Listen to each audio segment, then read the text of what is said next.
This is Diane from Falcon Sewing Patterns, and welcome to the Falcon Sewing Studio. Updates for this week include how things went at PatternCon, more work on the Convex Dress, and some events that are coming up. And in the tutorial portion of the video, we're going to continue with interfacing and talk about what happens if interfacing goes wrong. Falcon is a sewing pattern brand for mature figures. What that means is it's really designed for women who are perimenopause age and beyond. That's the new marketing message and tagline that I'm trying to get out there. Falcon are patterns for the pause, meaning the menopause phase of your life, as well as a pause from fast fashion, from the treadmill of trends that we all find ourselves on, where instead we're intentionally taking a break from that, making our own clothes, our own way to fit ourselves, for our bodies, and the way we live. I get a chance to try out Patterns for the Pause and the menopause message at PatternCon last week. As I think I had mentioned to everybody, that's an event that's held annually with a lot of people who really specialize in pattern making, specialize in all kinds of more technical skills.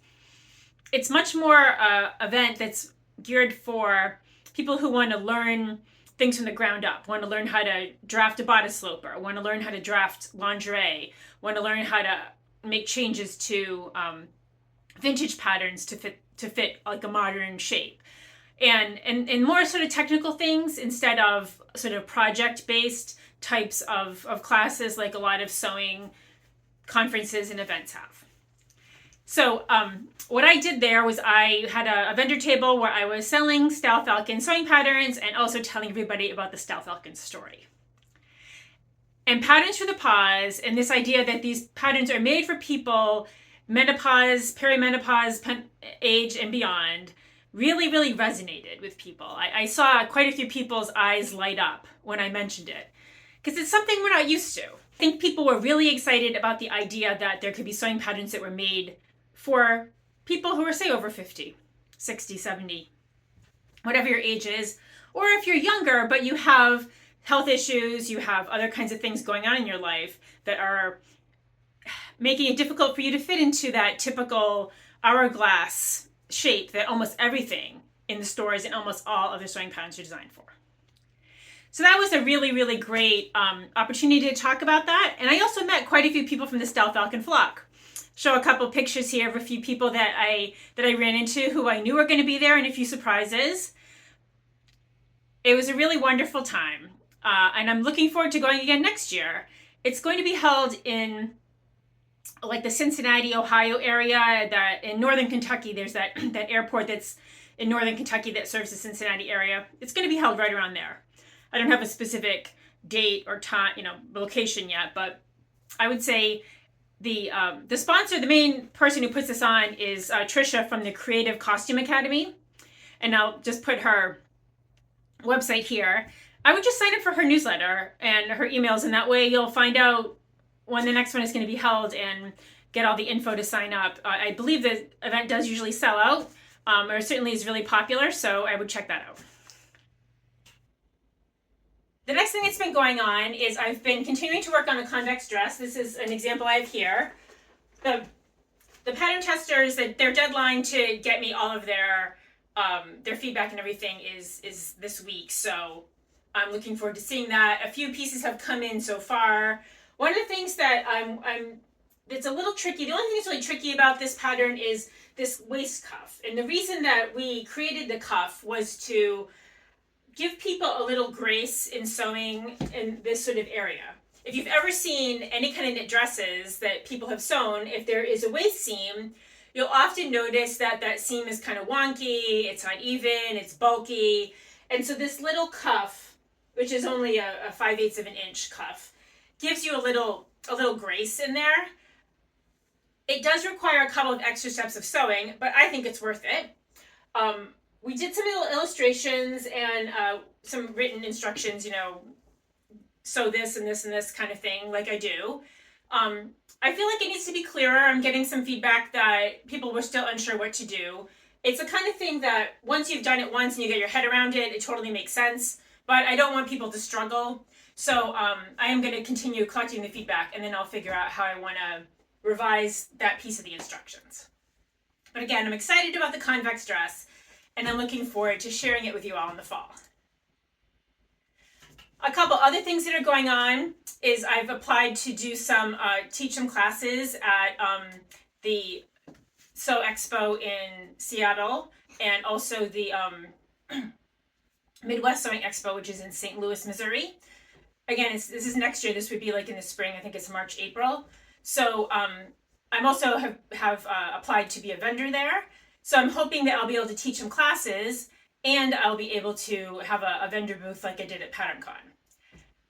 It will be a couple of months before I know if they are interested in my classes and I get accepted. So I'll have to share with you some more info on that later on.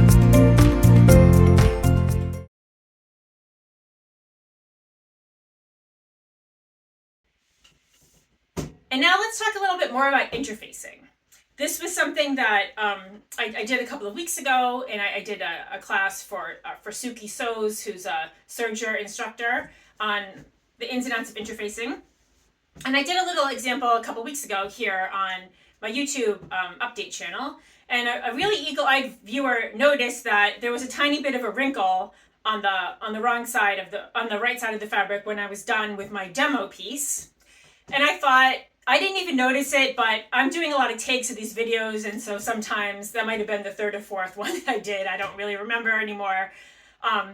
I didn't realize that. I apologize. You shouldn't really have a wrinkle, and if you do, it means that something hasn't gone right.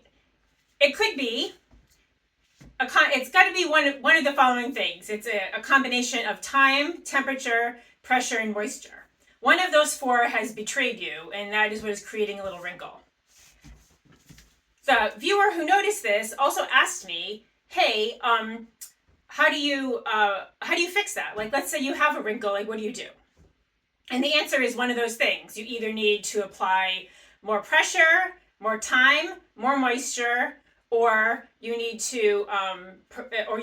more pressure down on that bubble. So I'm going to show you how things can go wrong and how you might want to fix it. For starters, I'm just going to put this on. Again, this is the correct way to do it, is to have all those four things readily available to you. I have this big, steam iron here. It's a gravity-fed iron. It turns out a lot of steam. But if you don't have that, or even if you just want to be sure that you're getting enough moisture, you can use a press cloth like this.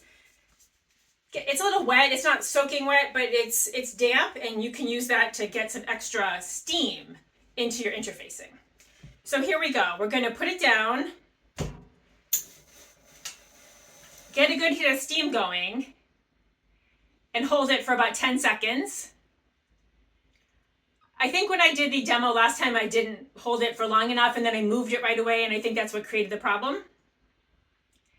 That's about 10 seconds. So go on to the next bit.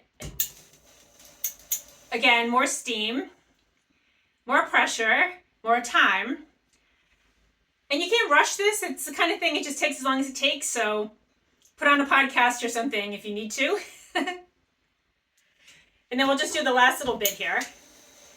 But I'm not going to do this properly. I'm just going to barely touch it, so that maybe it will go wrong, and then we can try to fix it together.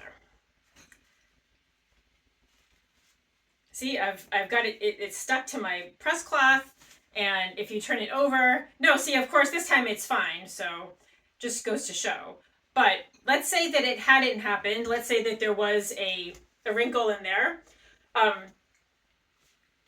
The easiest thing to do is to just reapply it. Maybe put a little more. Let me find a damp spot of the press cloth here. There's a good damp spot here. Give it another go.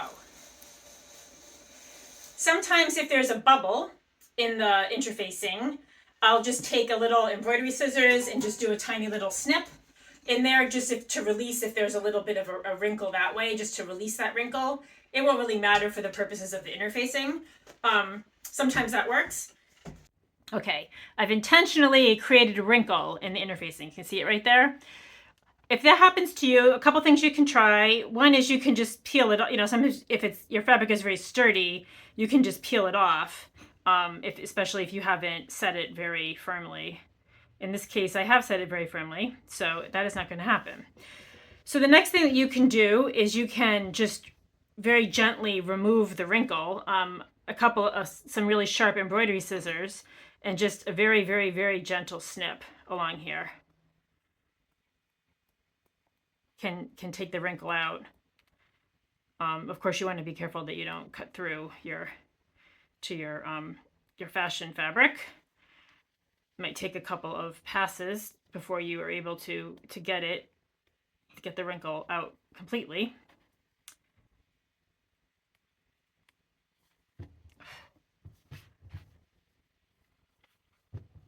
That's looking a lot better. Let me just a couple of little bits more, and then it's probably going to stay put, but you could just press over it again if you wanted to sort of smooth it out and maybe give it a little pressure that way. Is another way to go. If you have a bubble, you can sometimes just cut around the bubble, or you can sometimes just pierce it with a needle or something, and then cut around it to just remove the excess. But you can see on the front, I had that little seam there, wrinkle, and then you can see on the front it's not noticeable at all. The other question is, do you need to pre-shrink or pre-treat your interfacing? And the answer is usually yes. Manufacturers sometimes will say it's not necessary, and what I suggest you do is test it. I suggest you do like I do a little sample like this, and run it through however you're going to, apply it, and then run it through your washing machine or hand washing or whatever you're going to do to clean that garment, and see what happens. When it comes to this type of interfacing, this is a woven interfacing, and it's a fusible, of course. What I like to do is I like to just soak it in some hot water in a big wash tub for maybe 10 minutes or so, and then hang it up to air dry. If there is any little bit of shrinkage, that will probably take care of it for you. But again, I would test it, and especially if you're working with an unfamiliar interfacing or an unfamiliar fabric. Well, this piece turned out just fine, so goes to show it's really hard to do demos live and make them work every time. But I hope that shows you a little bit more about interfacing. And do you need to use it? As I say, you only need to use it if you want your projects to come out right. And of course you do. So use the interfacing. Well, I'm back to working on the Convex Dress and some other things today, so now I'm going to say goodbye.